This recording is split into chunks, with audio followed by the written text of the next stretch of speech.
got two of them. Beautiful. Good. Okay. Hello, world. My name is Homero Santos. And I'm Mike Parolo. And this is episode 1 of our new show called Burn. This is the show where we answer your all-important questions about film production that you guys may be afraid to ask. These topics are sensitive, but they are necessary in marketing and protecting yourself as a creative. Be sure to tweet and comment your questions to us because these topics cascade perfection. And it's only good if you guys talk to us, right? But it's interactive, right? We want to know. Between us, we have 35 years of experience in collaborating with creatives and production all through the agency world and big clients. And it's important that everybody finds out, their strengths and weaknesses and how to deal with different situations you may be afraid to ask.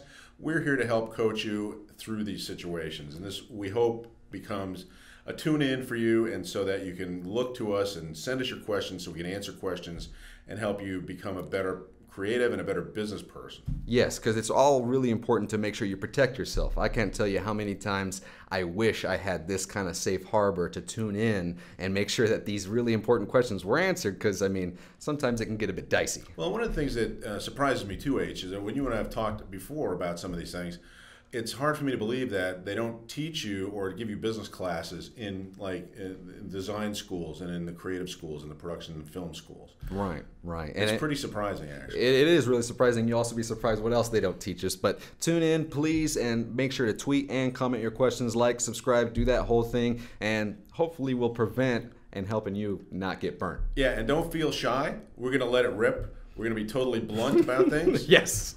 I worked in New York City for many years. I collaborated with many great creatives, young, old, every color, shape, size, and I have to tell you, I've learned so much from them, but I also help them understand how to protect their creative juices and how to protect their talent and how to maximize the value of what they do and create their personal branding.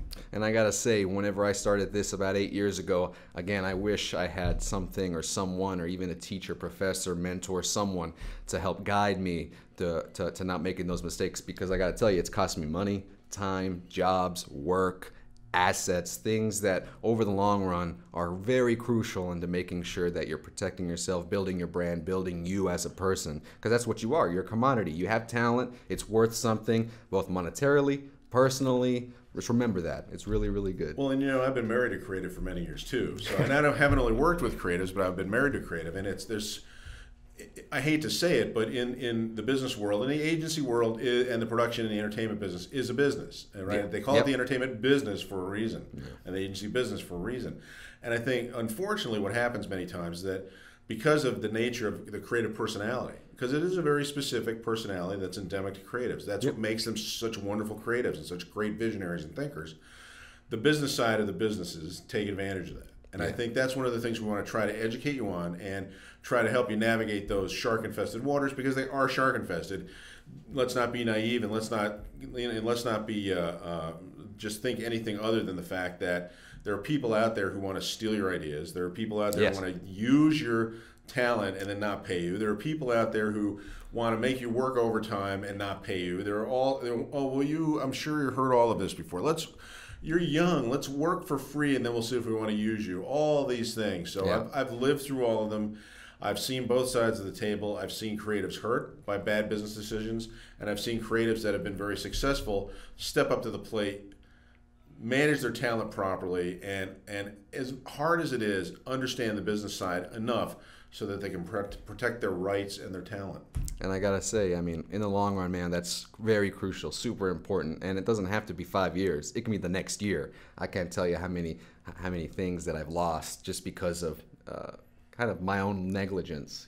I don't know. Maybe incompetence. I know you, H, and I don't think negligence is kind of a strong word. Okay. You're only using to sue somebody.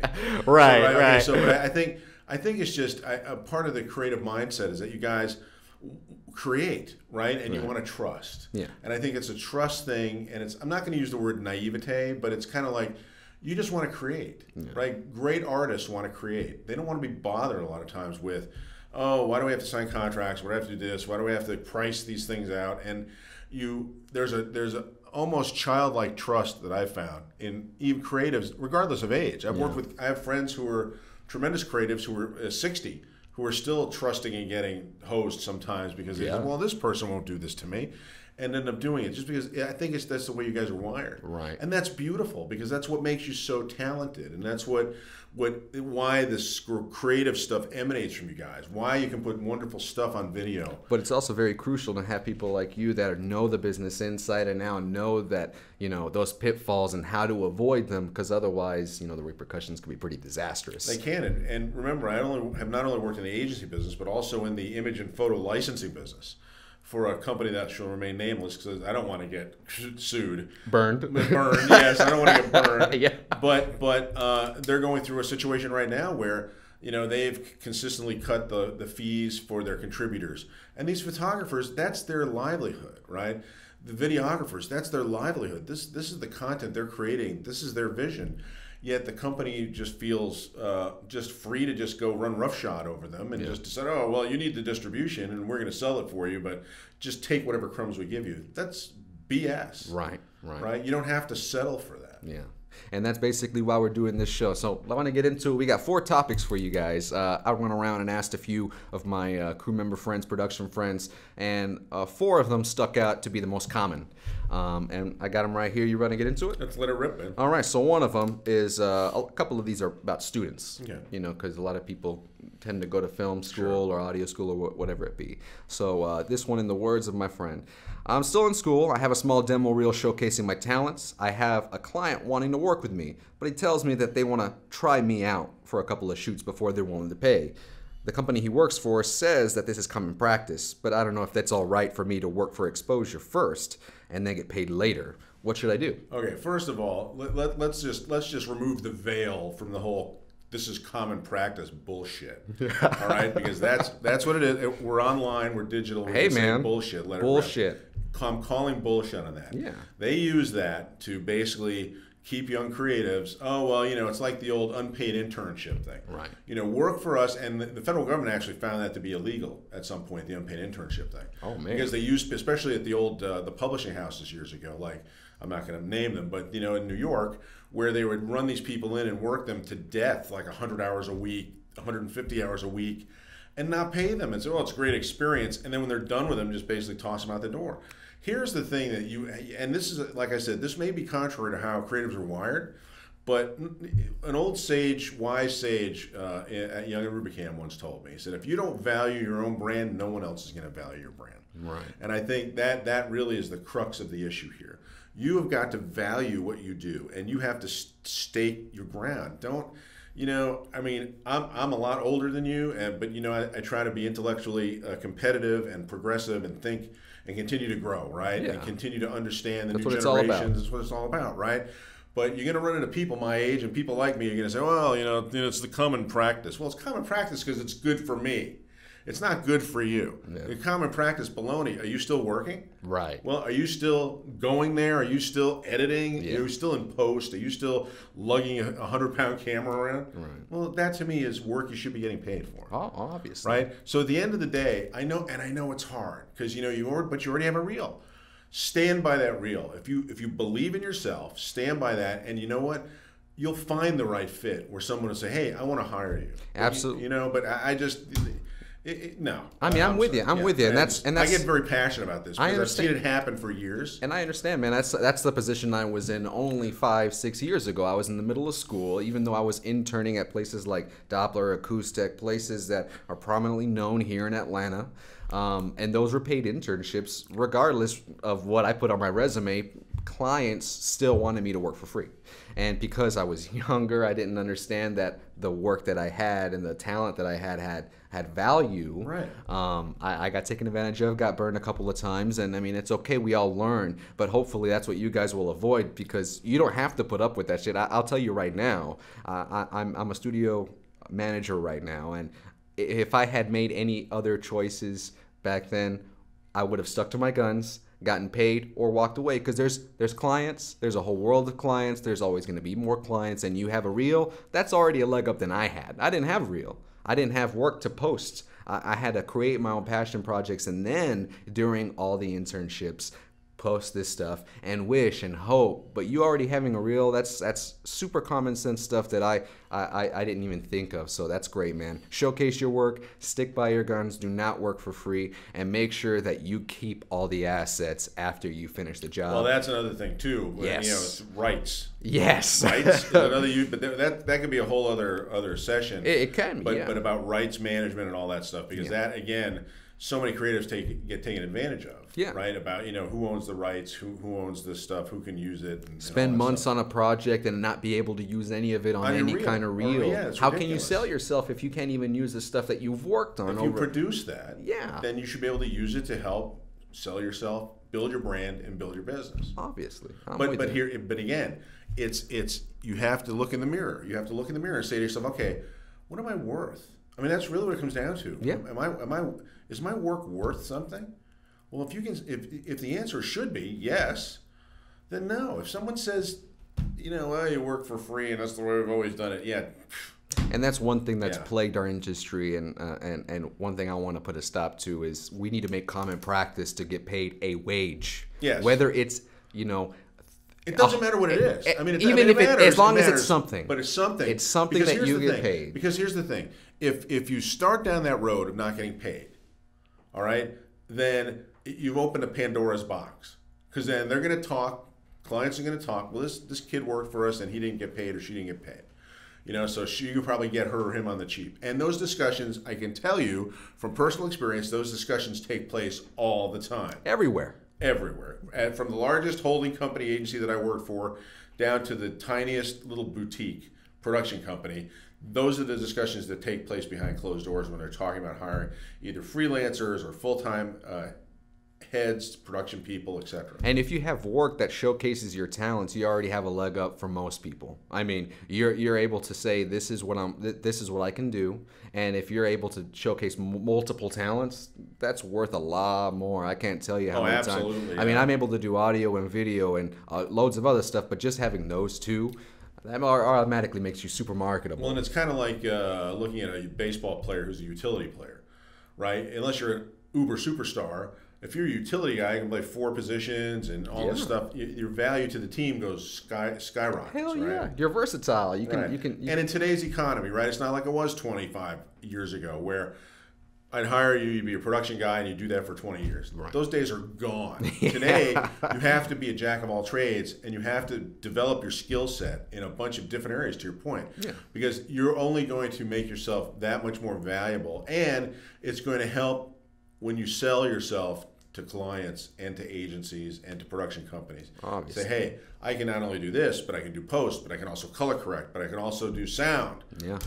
I can film on a camera, I can act, I can write, I can produce. I mean, there's all these facets and all these little details that a lot of people don't really understand when it comes to production. And if you're able to do even a handful of them, you don't have to be phenomenal. You can be a jack of all trades, master of I think one. Right. But that means you know a lot more than one person that only does one thing. Exactly, because those days are gone. You don't need to be sitting at the board anymore and staring with it, and you're great in post or color correction, but you don't know anything about audio. Yeah. Then that means as a business owner or as an agency head, I've got to go out and get someone else to come in and do audio, or I have to get someone else to come in and do color correction. And let me tell you something, those jobs where it is a niche, they're dying. They're dead. They're dead. Yeah, they're dead. I mean, if you can't do multiple things, there's no reason for a studio to hire you to do something permanently. Let me ask, what are they teaching you guys in the film schools and creative schools and stuff? Are they giving you breadth and depth and telling you to really develop multiple skill set, or are they just like, oh, just do this? And this actually is a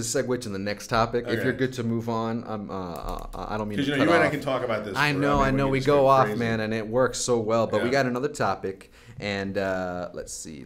I got a couple of them here. I'm sorry, guys. 1 second. Okay, so let me see. Okay, it's about film school. Let's get to the school. So topic number 2. It comes from a friend of mine that has been in this kind of a slump because he's got this new equipment, and I'll just read it to you. I'm a high school student, senior. I've been playing around with audio and filmmaking projects for the past 4 years. 4 years of experience. I've made a little bit of money and have gotten a professional camera for stepping things up. I wanted to know if I should start pushing for work for freelance or if I should go to film school. This is something that hits me home really, really close because I have a love-hate relationship with the school I went to here in Atlanta, the Art Institute of Atlanta. There are moments where I realize, you know, a lot of the stuff that I have learned there technically, you can learn online. You can go to, you know, our channel or other people's channel and learn the ins and outs of editing, learn the ins and outs of audio, of composition, of color, and all of this. And what they don't teach you is what I think is the most crucial thing, what we're talking about, learning how to market yourself, learning how to better yourself, learning how to, you know, learn and be adaptive and creative, and learning what that means in different skill sets, and being able to branch out of your little niche, whether it be audio or video.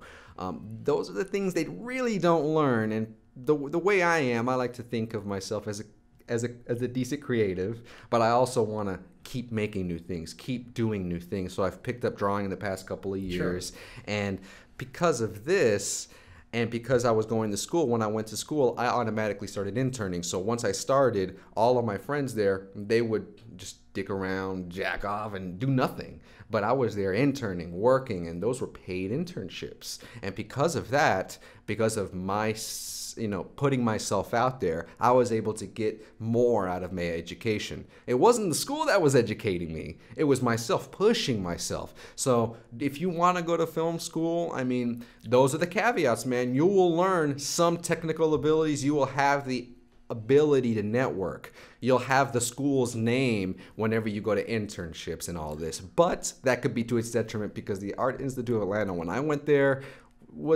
had a bit of a derogatory reputation, and that actually stopped me from interning at Turner. It stopped me from interning at other places. Well, but that's okay. So let's now take a step back into the game. Okay. Because we know life is a game. Basically, it is a game. There's right? rules. There are rules to the game. Yeah. Right. So, great example. Friend of mine works for Goldman Sachs, multimillionaire. Kid wants to go to film school. Okay. Where's he going? He's worked in high school, going to NYU. Well, okay. That's great, but NYU is $69,000 a year. NYU Film School, very expensive. Very expensive. But when he gets out, he's going to walk into a job from NYU because of the network, right? It gets back into the networking. It depends, man. It depends. I know, but I'm just living in New York and doing business in LA. Sure. I'm just giving you my perspective of course. Of what I've seen. Right. It's like going to the Spielberg School of Southern Cal. Right. And the Lucas School. Heavy names. Right? Heavy names. Yeah. And the bigger thing is that, like at NYU and there are other good schools. I'm just using these two as examples on both coasts, right? Yeah. And ones that I'm very familiar with because I have friends at both institutions, right? Right. But you go there to learn film. But you also go there because of where they are, because you get the best people on the planet teaching your classes. Right. You get the best people on the planet coming in and talking to you. Right. Right? I mean, you're not going to get George Lucas to come into, Alabama, Birmingham. It's Sure. not going to happen. Right. It may be a good school, but I'm just saying in the context of the business, Mm-hmm. right? Not everybody can afford to go to NYU in Southern Cal. Right. Got it. But I think my answer to this question would be I would definitely get that college degree because at the end of the day, you're still going to learn more and you're going to, but the thing I think you touched on that I agree with you wholeheartedly, you really, before you make that decision to spend this money, you want to talk to alumni. You go to the alumni of the film school, whatever university you're going to, and find out where they're working now. Right. Find out where they're employed and find out and talk to some of them and go, do you feel it was worth it for you to go to X A&M or this film school? And then that is the real world, right? Because if you then go somewhere and you're going, oh, these people, it's like if I go to the University of Oklahoma for meteorology. That's where the National Weather Service has their Severe Storm Center. Right. So if you want to be a meteorologist, seriously, you try to get into Oklahoma. right? And you look at the people, all the people at the Weather Channel, most of them went to Oklahoma, right, to school. I'm just saying we got to take that into context. It's right? true. It's true. At the same time, you have to see how many of those alumni have jobs. Exactly. Absolutely. You may have one or two really superstar, guys that went out and did it, but look what they did. They probably worked their asses off, did way more than their school pushed them to do. But you should do that no matter where you go. Oh, of course. Right? At the end of the day, like you're talking about. All right. Totally. I went to college at a decent school in Florida. Right. Right. But I had the opportunity to become an intern with Miller Brewing Company my sophomore year. This is you can tell how old I am because I actually sold beer on campus back in the day. Oh. But right, I got paid. Yeah. I got 10 cases of beer a week, and I was trained in classical marketing from Miller Brewing Company and Philip Morris. Right. I had that job for 2.5 years. I learned more in that job getting paid and drinking some beer along the way than I did in any of my classes. Right. And I think I got a foundation from the books, but it's not the real world. Right. I'm making a dated reference, so I apologize. But it's applicable now. But there's an old movie with Rodney Dangerfield called Back to School. And one of the famous scenes in that school was when he's sitting in class and this British business instructor is talking about all these grandiose plans for building this factory and blah, blah, blah.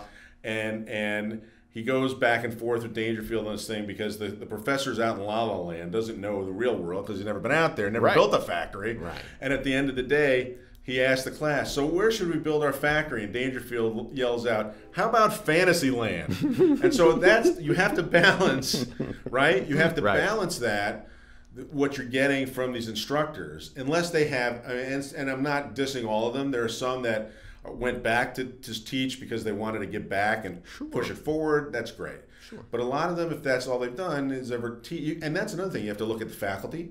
Right. That is critical. Look at the faculty. Look where they're from. Look what they have done, and look what they're bringing to your party because you're paying them. Right? An you are paying them ungodly amount of money, might I add. You're going to be saddled with when you graduate. Yes. So you can't be shy about asking all this information about. I want to see the film faculty. What are they doing? Where have they been? Who did they study under? Right? And then alums. I want a whole list of alums. What are they doing? And I want alums that are like not just don't just show me the Spielberg level guys. I want to know if somebody who's 28 years old, what are they doing? The graduates that recently graduated. Exactly. Where are they and what are they doing? Are they and working? That's going to give you, I think, a great context of whether or not that school is worth the 40 grand or 50 grand a year, whatever you got to take on. Right. I got to tell you, that's a heavy burden, man. It's a huge burden. And I got to tell you, we can end this topic right now, but I'm very passionate about this. I just want, so am I, because I want to say great. one more thing about it. And I've been in this business for 8 years, got a lot of work, done a lot of ads, a lot of narrative pieces, work with, hundreds to maybe a couple thousand people. And not once, ladies and gentlemen, have I been asked for my degree. Oh, me neither. Nobody cares. It's out. But see, here's the thing. Yeah. Right? It's that rite of passage, though, in our culture. Yeah. That first. Totally it's the first true. job. Totally right? true. It's totally that true. that ducat that you get that says, oh, this kid went here and so and part of it's the network too. That's Right. why the network thing is so important, right? It Because is. if you go to a school with a really good network, they tend to hire people from that school. For the most part, I didn't. At the beginning. I didn't It have doesn't that. always happen, I didn't but- have that.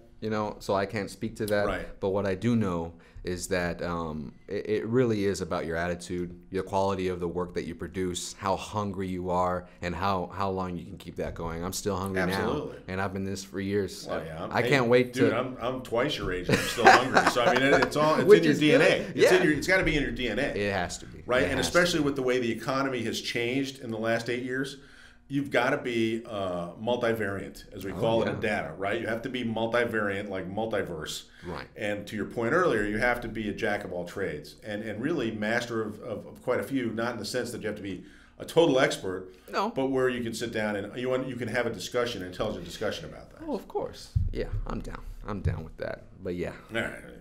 that's topic number 2. That's topic number This 2. is what happens. Right. This is always, I feel like, we're like Crossfire. It's great. No, I'm digging it, man. Yeah. I'm digging it. Oh, to that fact about experience, I got a couple of friends that have been at this longer than I have, including yourself. Okay. One that told me topic number 3. So I've been working in the film industry for about 10 years, a little longer than I have. and he has had many ups and downs. I have recently picked up some new equipment and wanted to raise my rates because the quality of my work has gotten better because of the technology. I have had some backlash, though, from my regular clients because of this. They want me to continue to use my new equipment, but they refuse to pay for the extra workload needed for proper filming. Lights, extra hands, pre-planning, post-production being the heaviest of the costs. Should I give in and take my old rates, or should I stand firm since the work and quality of the work is much better? Well, this, again, is another fascinating paradox. It happens so quick. But it happens at every agency that I've ever been at, every production company at every level. Yeah. I'll give you a good personal example. I was at Ogilvy and Mather running the Sears business. Yeah, that just alone tells you it was pretty ugly back in the day. Yeah, right. And Sears was called a, quote, a marquee brand that the agency wanted to keep. Mm-hmm. But they came back after they got delisted from the stock exchange, and they had a really tough year. And they said, well, we're going to cut our budget from $20 million down to $5 million. Oh, wow. But we want to keep the same staff in place, and we want all the same stuff. But we want it for $5 million. This much. Right. So needless to say, as the head of the account, there were many heated discussions with New York and with the CEO and CFO, and we can't do this. You're gonna kill people. We can't. It's not sustainable. And so you get the answer, well, but we can't be seen to lose Sears. Sure. So you can do that if you're Omnicom or WPP or IPG. You can't do that if you're running your own business. You don't think so? I think there's a fine line to walk. Okay, and I'm talking about. No, I'm saying you can't just blow a Sears out the door if you run your own business, because that's a huge chunk of business, right? Probably a big bulk of it, yeah. A big bulk of it, right? So my point is, you have to really take it on a case. As big a pain in the ass as this is, you really have to take it on a case by case, client by client basis. Because, I can dig that. Because what happens is that, and I've been in this situation so many times where it's like, okay, if I give you a grandfather rate now, because that's what this is, because we've been doing business for 3 or 4 years, I look at this, I have to look out 2 to 3 years and go, is this business on a growth curve up? Is it going to stay static, or is it trending down? Right. You have to have some vision and look at the industry, look at what they're doing, look at what historical billings have been, right? If you're comfortable that you're going to continue to see some growth, the amount of work coming in, then you can give them some grandfather rates, right? And then go out and every piece of new business, do your new rates. Right. You kind of have a blended rate, because it's hard. You can't walk away from all your clients. That's true. And just say, I can't. Well, I'm not. You're not paying me. Instead of paying me 100, I need 125. You're not going to pay me. Well, right. Then what? And then you're not putting food on the table. You're not paying your rent. So I mean, there's a line to walk, right? Yeah. And it depends on how many clients you have, your portfolio of clients. It depends, like I said, an honest assessment of where that client is on their growth curve. Right. Right? Because you don't want to start giving money away to a client who's inevitably going to stop paying you. Right. Or go out of business, or there's no growth potential in that vertical. Right. It's hard, but part of the problem too is that companies know they have sole proprietorships or small companies by the short hairs. Right. They just do.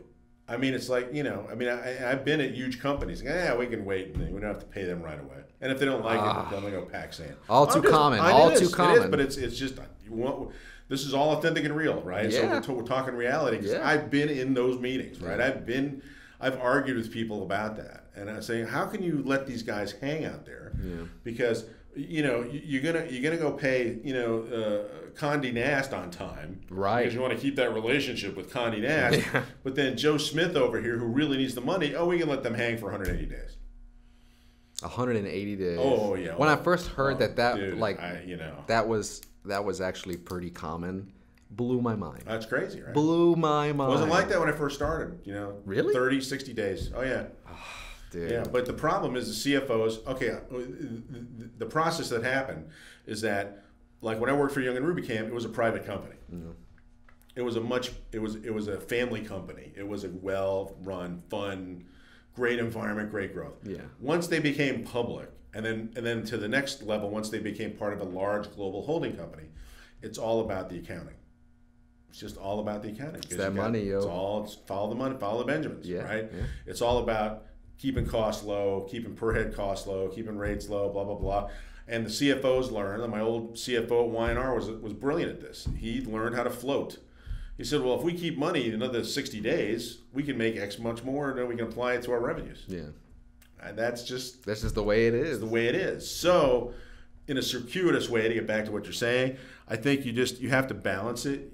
You have to sometimes swallow your pride and go, are these guys good, honest people?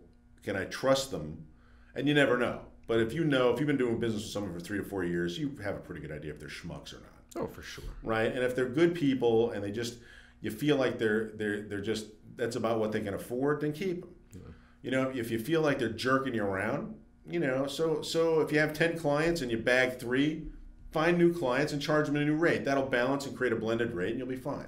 And it especially helps if whatever the new equipment is or any of that is in high demand, which is pretty popular now, whether it be in 4K, right, which is super, super popular. That's what we're filming in, by the way. Brought to you in UHD. I don't want to see myself in 4K. It's frightening. Next time we'll do a 360 camera. Oh, no. Where it's all steady cam. That's right. No. That's right. All right. It's insane. I hope that answered the question. I think so. I think so. It just all, like to your point. It's much deeper. I mean, it's a much deeper. There are no really surface answers.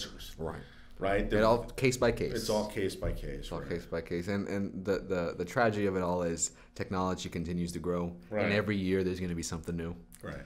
So it's and you're going to encounter people who go, well, I have an iPhone. I can take a good video. Why do I have to pay you?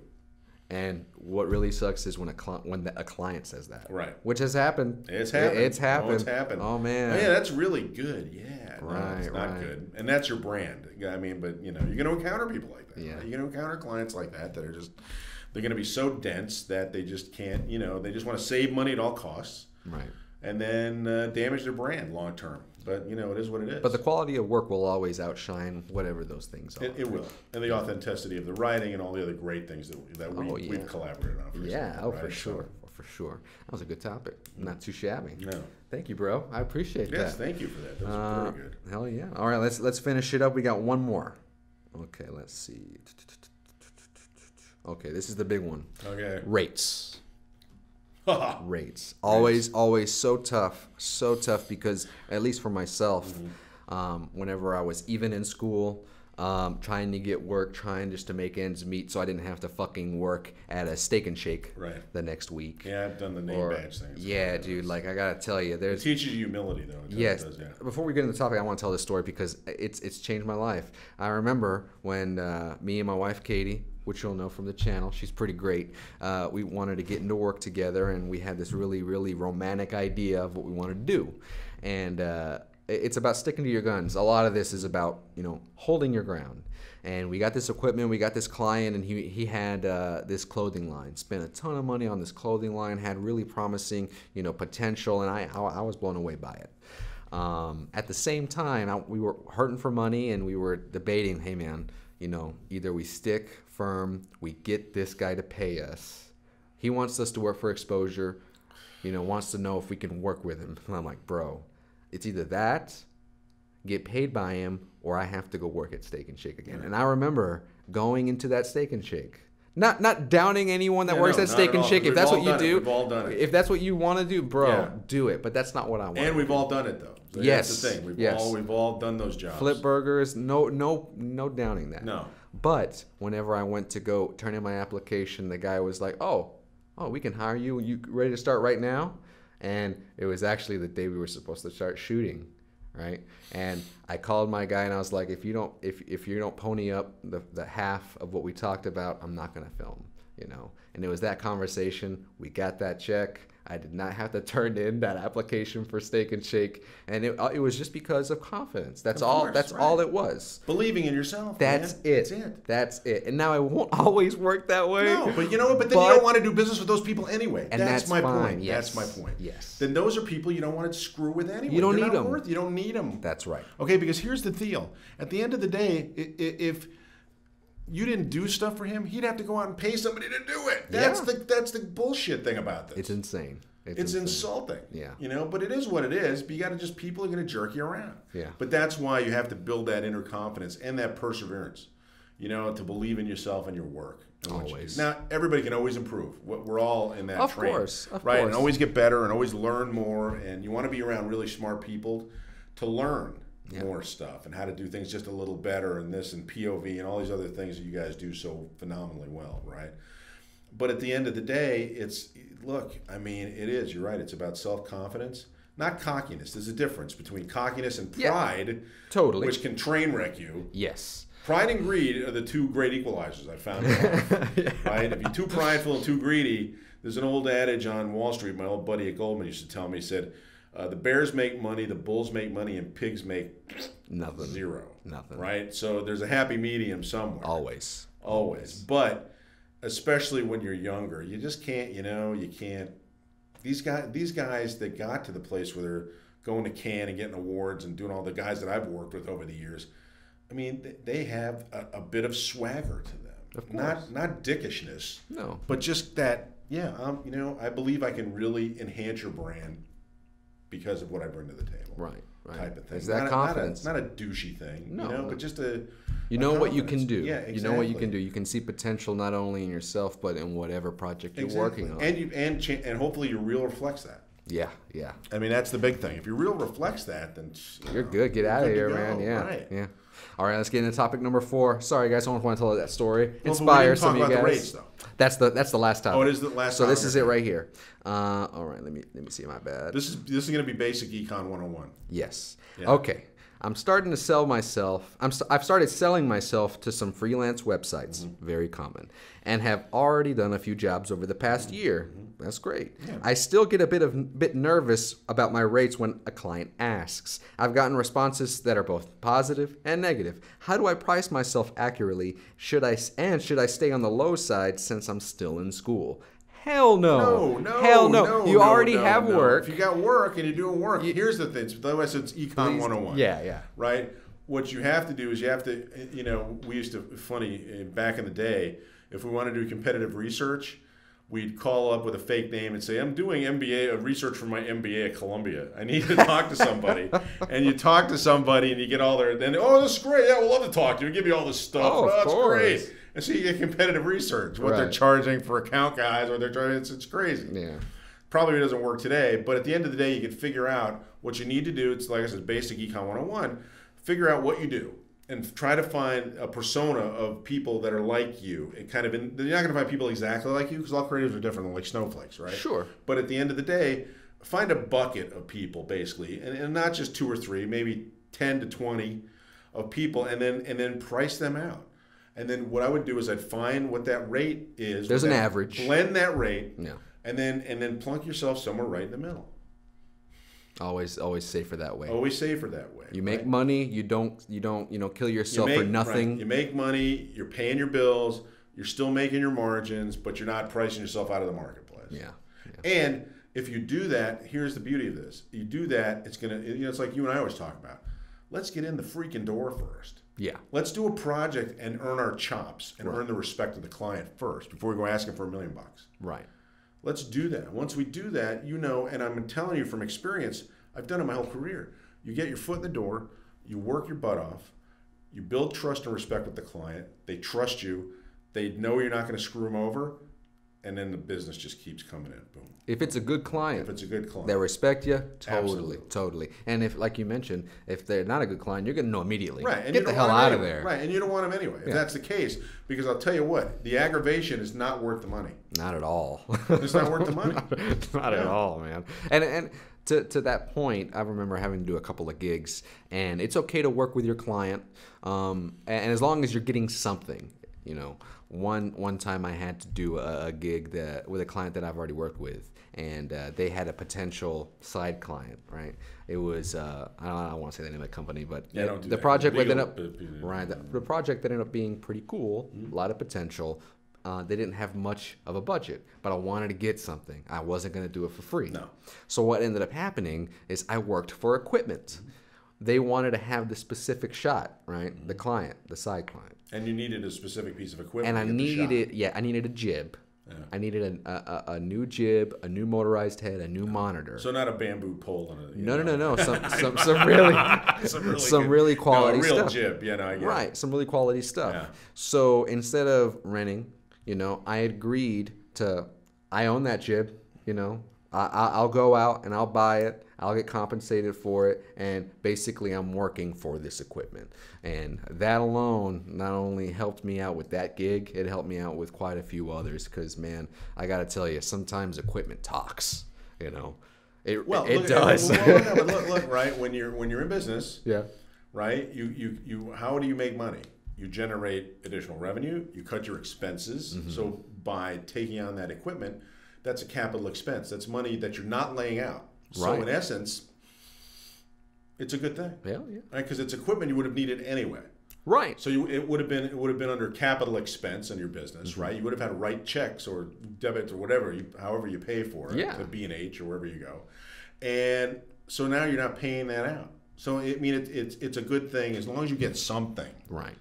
that fills your need, Right. whether it's money or whether it's equipment in this case, right? Right. It's okay. I think so too. Yeah. It's always good to be flexible. That's one thing that I've noticed as well is, sometimes with a new client, they can see your work, they really dig it, and, they're a little anxious, and depending on what kind of potential you see with that client, whether it's future gigs or whether this one gig is like, wow, man, I can really get creative. It can be a really big selling point. Not only are you getting this project, which you're going to get if you pay attention and make sure you have your rights protected, you'll also get equipment that, again, helped me out a ton with a few other gigs. Right. And just So that equipment generated revenue.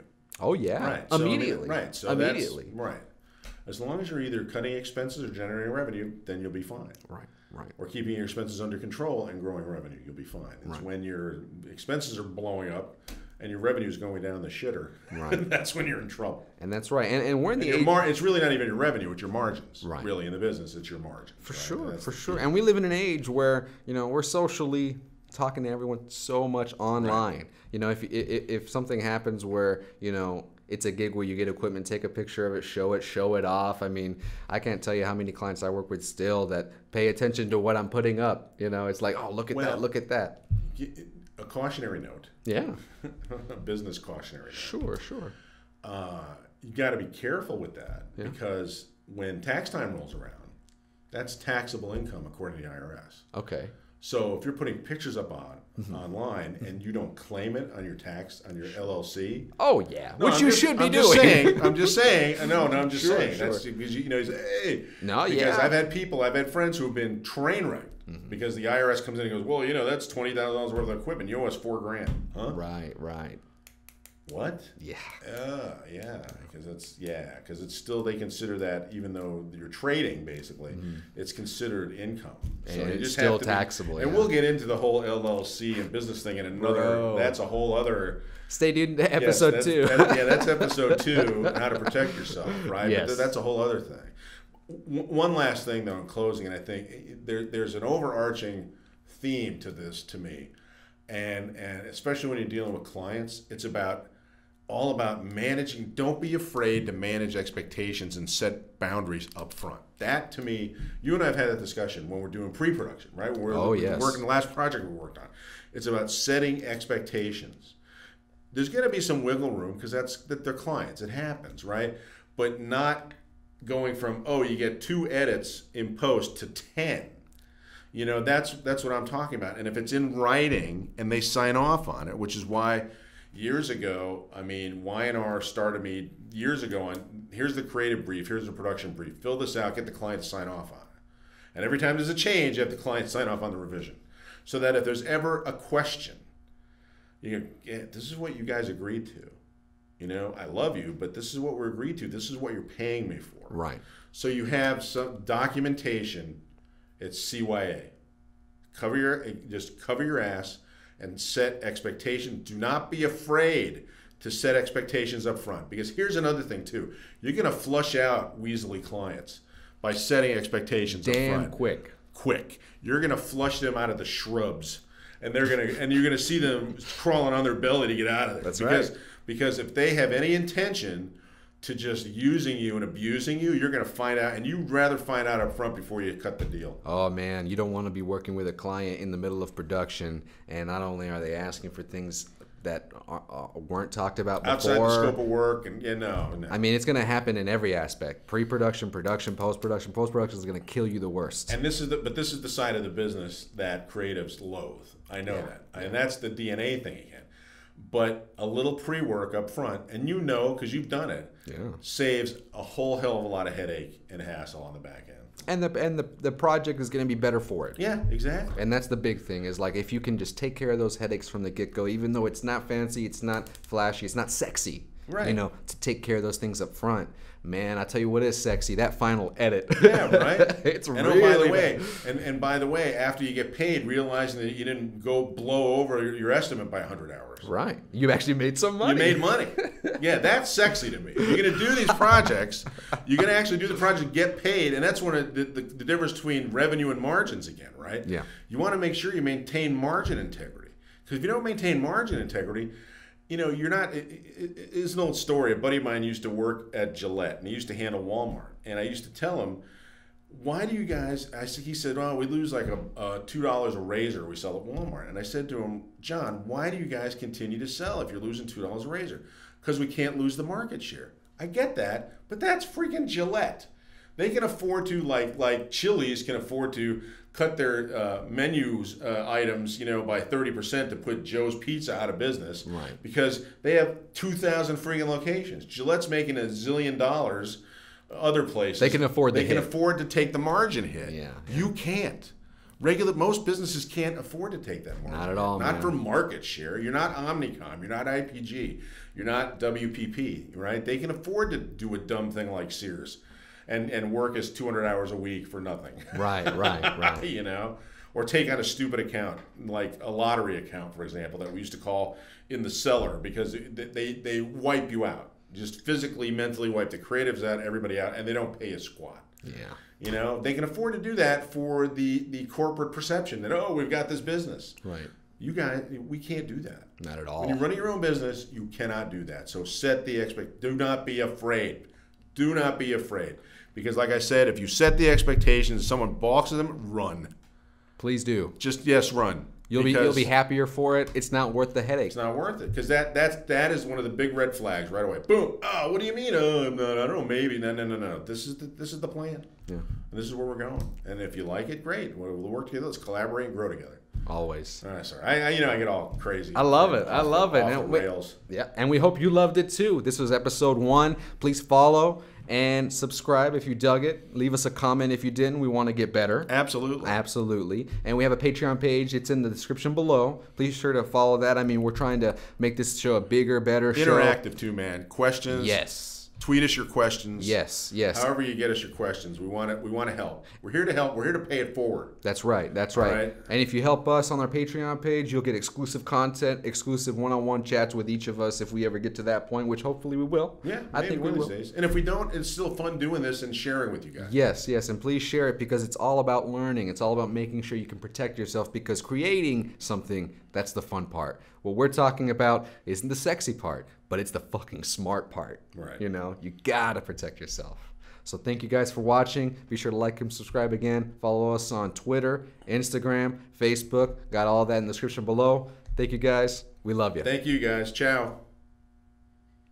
Cut it. Hell yeah.